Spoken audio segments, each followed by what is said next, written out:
One of the greatest joys of covering Dragon Ball Super week by week over its multi-year long run was seeing how staff members would evolve. We saw the likes of Hirotaka Nii and Yuichi Kurosawa level up after taking cues from Yuya Takahashi, who had already grown in his own right. We saw Shuichiro Manabe go from a name seldom mentioned by fans to one of the most interesting animators on the show. But more than anyone, I don't think I've seen an evolution quite as stark and as long-running as the chief animation director for today's episode, Miyako Tsuji. I had heard from members of the production about a year ago that Tsuji was a real fan favourite among the team for her work on Daima, but man, I was not ready for the stunning work on display in this episode. Shot after shot, this episode is redrawn almost completely from top to bottom by her, with some of the most expressive and fun art so far. To truly understand how far she's come, we have to go all the way back to the beginning of Dragon Ball Super, where she served the exact same role as one of the two chief animation directors. Now, of course, Super famously struggled with its schedule, and so some of her rougher drawings will be a result of that,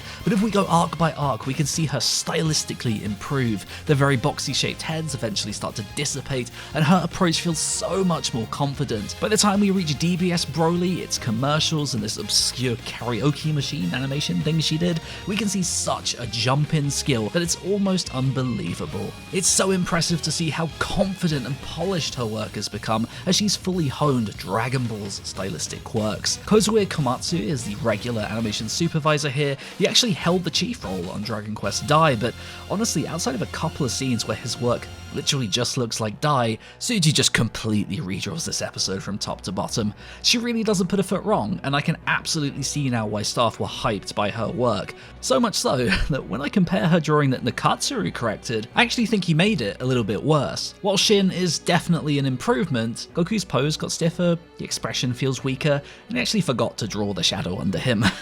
Oops. Now hold your horses, don't panic. I know I've cultivated an audience that thinks all corrections are bad because of all the things I said about Yamamuro back in the day. I get it.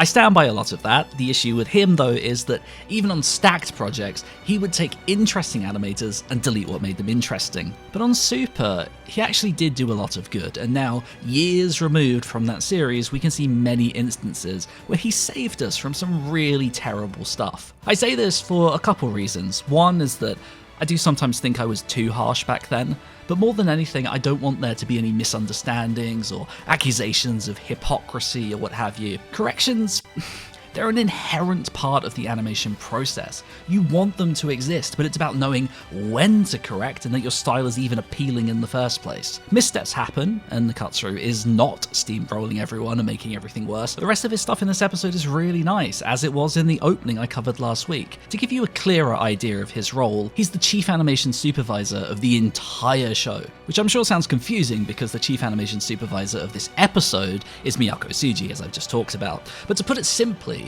the chief animation supervisor of an episode is the predominant style you will see. In this case, it's Tsuji. Last week it was Takahashi. In episode 1 it was Kubota.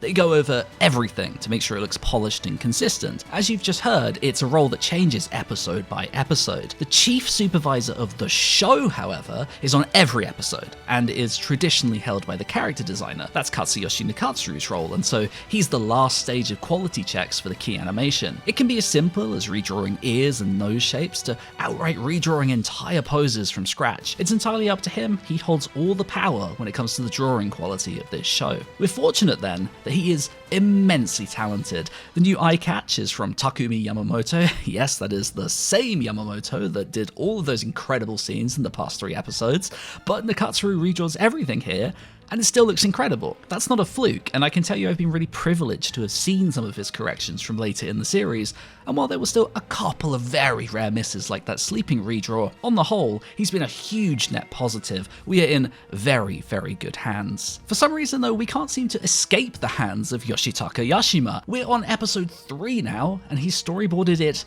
again.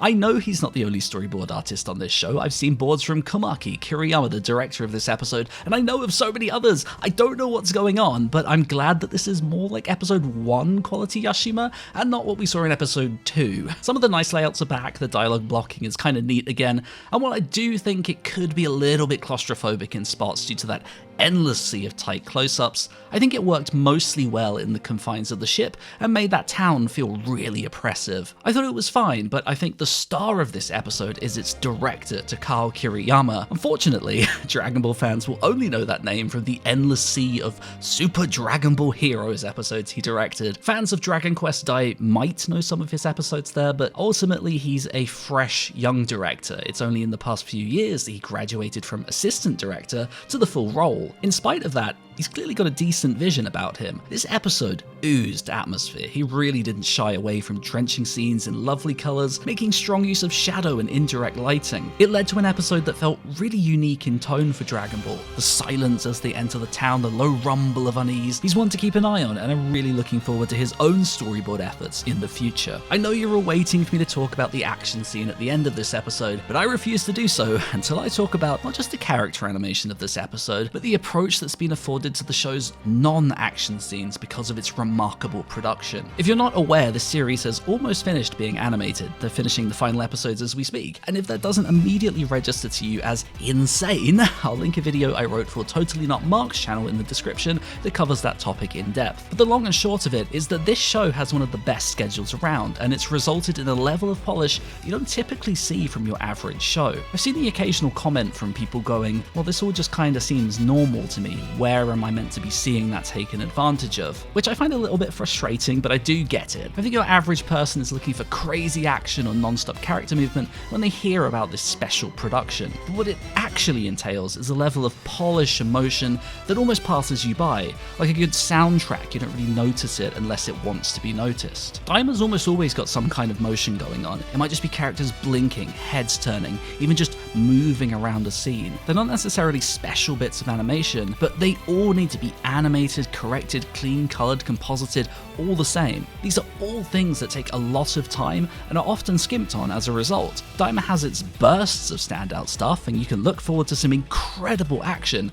but the time afforded has gone not just into those bursts, but into raising the average quality and ensuring that everything is polished. Nothing is melting when it tries to move, things aren't changing in style from scene to scene.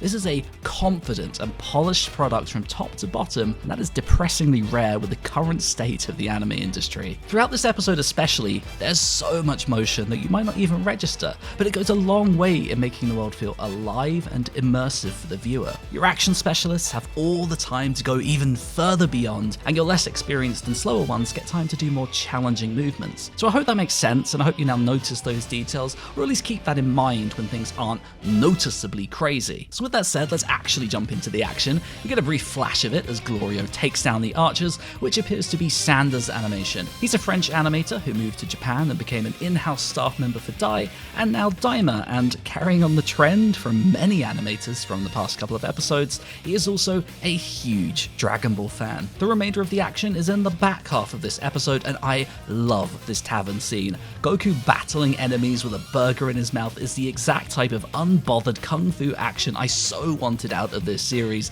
and it's here and so well done. The start of this fight appears to come from the hands of Yasuto Hirohara, a remarkable action animator who first turned heads on Fire Force with an onslaught of fantastic scenes. Like basically everyone on this show, he was also on Dragon Quest Dai, but hilariously he also turned in one of the only great scenes in Dragon Ball Heroes. It's only a short scene here, but I'm a big fan of the way every blow shakes upon impact. It's the kind of thing Masahiro Shimanuki loves to do, but of course Hirohara is a much better animator. The middle portion of this, I believe, comes from Kosei Geshi, someone basically unknown outside of one scene on Dai, but something about the timing and fluidity of the Daima scene here kind of reminds me of him, and he's really the last known action animator on the episode, so to be clear, this is a shot in the dark, but fingers crossed it's right. Something I am sure about, however, is the tail end of the fight that almost certainly comes from Shuichiro Manabe, a man I'm sure many of you will know if you followed the channel for a long time. This man animated and supervised some of the sickest battles in Dragon Ball Super. Onwards into Broly, and now he's back with Daima, having served as action supervisor for Dragon Quest. I don't think I even need to tell you why I think this is him. If I just play these clips back to back, you can see the timing, the effects, it's all identical and just as good as ever. This whole fight sequence lasts only about a minute and a half, but it's so much fun, and the fact that this is the level of work we get from a completely unimportant tavern tussle is